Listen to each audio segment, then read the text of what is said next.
Hey Trekkies, it's summer, and you know what that means. It's time for Creation Entertainment's Trek to Las Vegas 2025. This year, the convention has been expanded to a 5-day schedule, August 6th through the 10th at the Rio Las Vegas Hotel. Meet all your favorite Star Trek pros in one place, and hey, maybe you swing by Vic's Lounge and you see our panel. It's a great way to meet people in person and have some fun with your fellow Trekkies. If you can't make it to Star Trek Las Vegas, of course, there's also other events around the country this year. Trek to Orlando, August 23rd through 24th. There's the Trek to New Jersey, September 6th and 7th. And finally, the Trek to Chicago, November 22nd and 23rd. We're looking forward to meeting as many of you as we can this year. So make sure that you get ready to trek to Las Vegas. Welcome to an Open Pike Night bonus coverage moment of that clip that we got dropped at San Diego Comic-Con of Strange New Worlds Season 3. It's not quite the Mortagus clip that we were hoping for, but there are more Vulcans, so we're going to have a quick breakdown and reaction to that just to make sure that everybody knows that we are the Strange New Worlds podcast that comments on everything Strange New Worlds, no matter how we feel about it. This is our first Strange New Worlds content in almost a year, so we got to salivate over it a bit. Yeah, I was waiting for so long. And you can tell that we weren't prepared for this, because if we were, we all would have worn Vulcan ears under our headphones and taken them off at one point. Damn, that would have been brushed our hair up real high. Big hair. How tall can we go here? So, like, initial reactions. They're telling us that season 3 is going to take some big, wild, funny, crazy scenes, swings, and we can tell that the actors are having just as much fun as they always have been. So I think that's what they're getting across with this clip. I'm going to go ahead and bet that this is episode 5 of season 3. You think? Yep. Yeah. It's Yes. just a guess.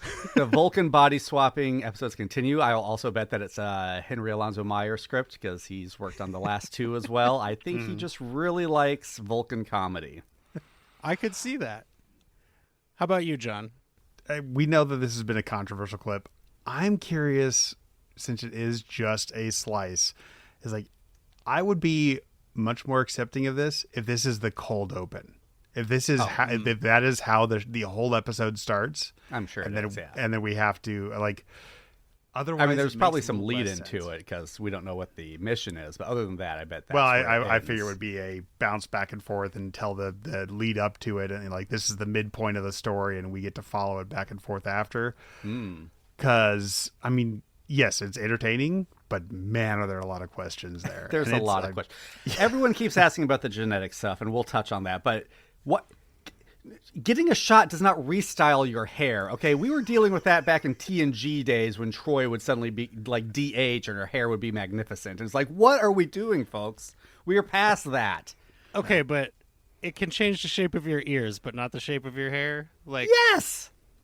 They could change the length and color of your hair, but not restyle the style. it. There's gel. There's like Yeah, braids. you don't know how Vulcan follicles work, Cameron. I am more accepting of the personality changes than the hairstyle, yes.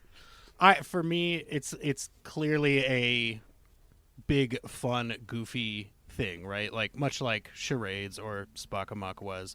It feels really TOS in a lot of ways. Like there were a lot of things in TOS where if you look at it for more than 30 seconds, you're like, wait, this doesn't make any actual sense. But that's not necessarily always the point, right? And we know from speaking to writers that it's like, don't let canon or science stand in the way of the story that you want to tell. And I really feel that's definitely what's going on here. I wish we would have asked Kirsten about it, because I bet she'd have some opinions on some of the Vulcan genetic play they've been having. Yeah. And I'm really lucky. I feel like we're really lucky that we're in a position where we're definitely going to get to ask whoever wrote this episode all of these questions about it, because like you said, there are a lot of questions, and I think that's probably why this clip was picked to tease the 3rd season, is they want people to be talking about it and forming strong opinions and deciding, that they need the explanation or not. So one thing that is also being brought up here is the music in the slow-mo hallway walking scene. How do you guys feel about that? Again, if it's the cold open, I'm fine with it. Like, if it's the middle of the episode, I'm gonna be. It's a little bit of a weird choice, but I think it is. This is how they're gonna start telling us whatever the story is that is leading to. Oh, I guarantee you, the end of this clip is the end of the cold open for this episode. Yeah. And also, as a I fan do. of Guardians- Good. As a fan of the Guardians of the Galaxy, I love any slow-mo team walking down a corridor shot. Although, Anson, Captain Pike swinging the Lirpa is like, would he do that? I don't care. I don't care if he would do that. That looks badass. It does look. That's badass. kind of where I'm at.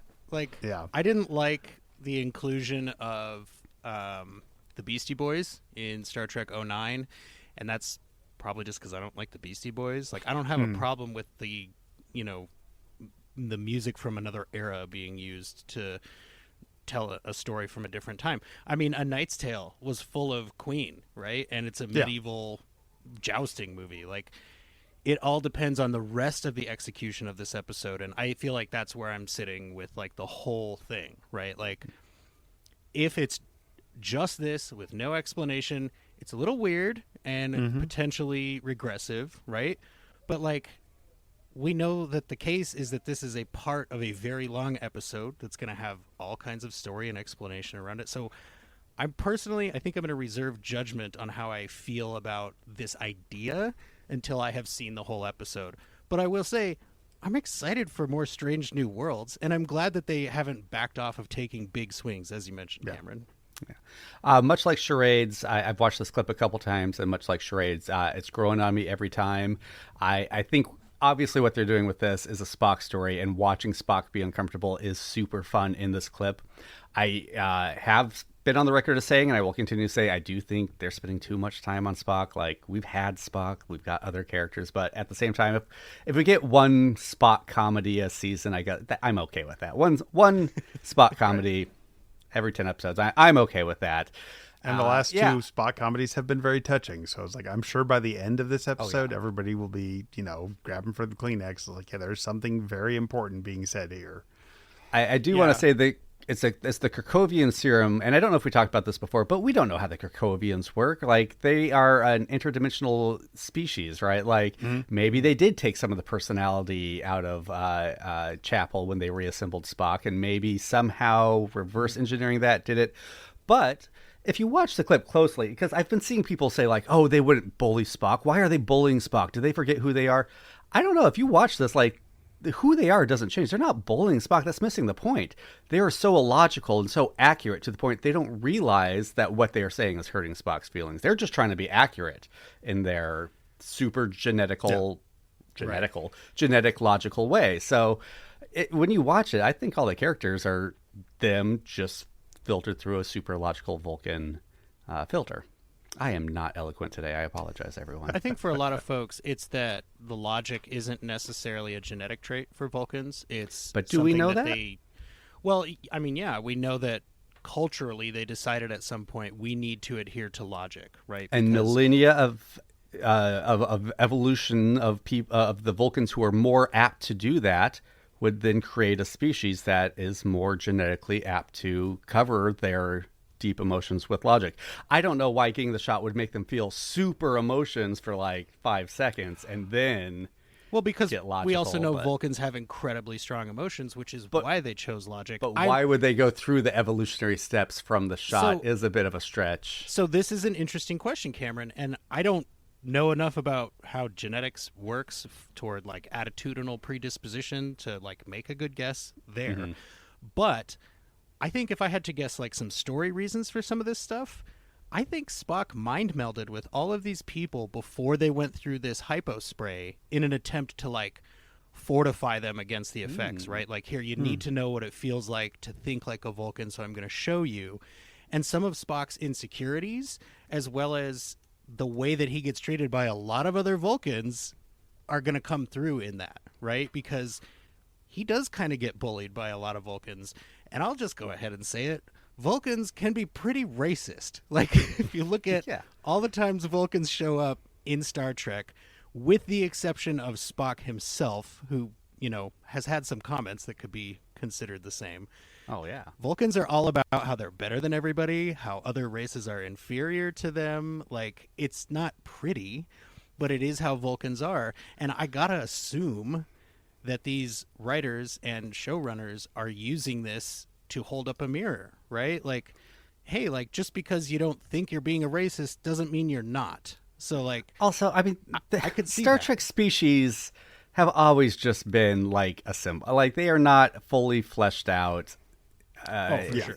races, species, right? Like, we're getting more so with Trina and other characters, but like, there's still like all Vulcans are kind of supposed to represent one sliver of humanity. All Klingons, one sliver, right? So, like, to say that like by having them act. I don't understand where the racism comments come from. Like, they're acting like Vulcans. Like, Star Trek has presented Vulcans for 50 years now. I mean, they're acting like stereotypes of Vulcans. They're acting like... But Star Trek aliens have always been stereotypes, and Yes. we're pulling away a little bit, but we're not there yet, folks. They're still just supposed to be allegories of human beings. Yeah. I will say, I think it's important to call out that Anson Mount and Sally Rose Gooding had the best pratfalls. Like, they like the Them Anson's falling pratfall, in like the order they were given the shot, that is great. I Yes. love that. I love them crawling on the ground. Like I said, I love Spock's reactions. Love that we get some Ortegas and Mitchell up on the bridge. Loved seeing Mitchell get some dialogue in the teaser. So in the that was good teaser. stuff. That's awesome. Yeah. Yeah. It is. I think the bridge part is the funniest part of this whole clip to me. Like, I appreciate the Vulcan transformation, but them just being like, nope, they're in. Nope, they're done. Like, oh, okay, Yeah. well, that was boring. Hello, shore leave. Yeah, I mean, I'm not. Everyone's got a fair right to whatever opinion they have on the clip. If you don't like it, I get it. Like, I do watch it and be like, is that how that would work? I mean, that does get in the way of the comedy for me somewhat. But at the end of the day, I'm enough on the fence where I'm like, okay, I'll give the whole episode a chance before passing judgment. Yeah. Another comment that I've seen a couple of times is, "Wow, way to spoil the cliffhanger from season 2." And I'm like, did you think they were going to start killing characters off left and right? Like, Maybe Pelia, but they've told us enough that Pelia's in more than just the Well, but Ortega's too. that's true. Yeah. Yeah. Ortegas, La'an, I La'an, mean, yeah. arguably Una, but like Una's on the Wait, ship. So where's it's- Batel? Batel should be in this clip. Where's Batel? Batel's Right, safe, Batel guys. was not in this clip. I've Yeah. put my word down. She'll be safe. Yeah. Yeah. Anyway, I and love how Comic-Con is out there pissing off Star Trek and Marvel fans with the reveals at Comic-Con. Like, Oh man. I do think maybe there would have been a better clip. Maybe there was a better way to reveal RDJ as Doctor Doom, but I don't know. They're getting cocky out there.